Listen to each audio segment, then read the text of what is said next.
3. Assalamualaikum warahmatullahi wabarakatuh. Perkenalkan, saya Ray Muhammad Syabani dengan NIM 1214020140 akan berbincang-bincang bersama Al-Ustaz Itmamul Akmal dari Bandung.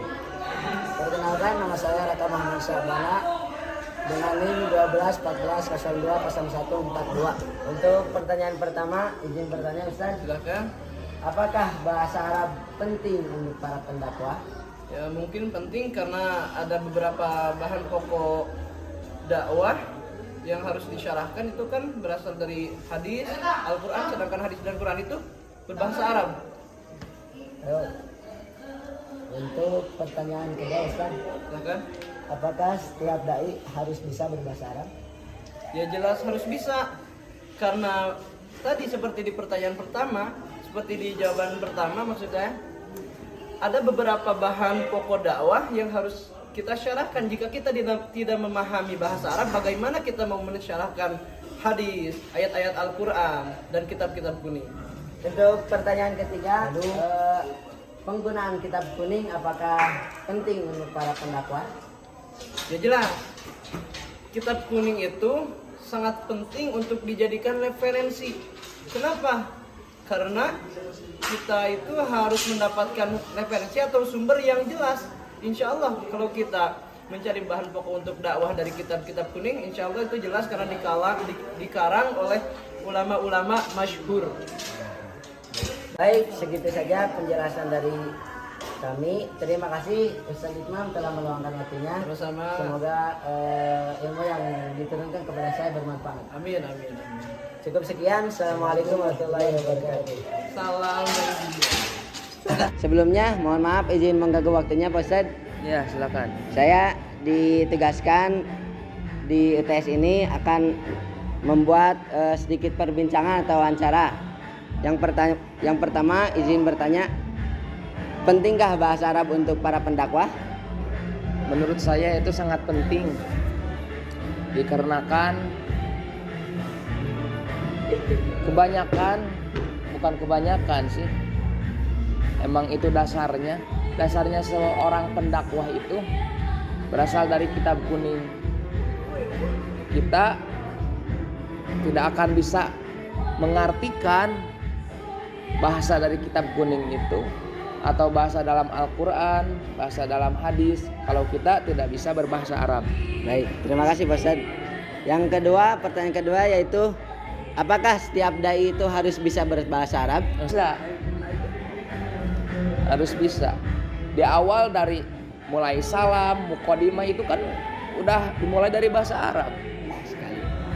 Harus bisa. Lalu yang ketiga yaitu penggunaan kitab kuning sebagai referensi atau mencari referensi, apakah penting? Penting. Sesuai dengan jawaban yang nomor pertama, dasar seorang pendakwah itu dari kitab kuning. Kitab kuning itu kan kitab gundul.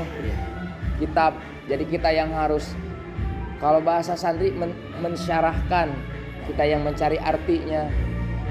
Sedangkan itu kan berasal dari bahasa Arab. Kita harus pindahkan ke bahasa Indonesia atau bahasa Sunda. Berarti kitab kuning sangat penting ya? Sangat penting.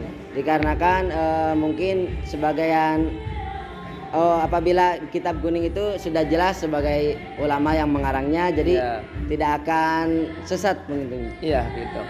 Oke, tidak baik. mungkin seorang santri yang mempelajari ilmu agama sesat dalam mensiarkan sebuah ilmu tersebut kalau ilmunya hasil dari kitab kuning, bukan hasil dari Mbah Google atau dari ulama al-YouTubi.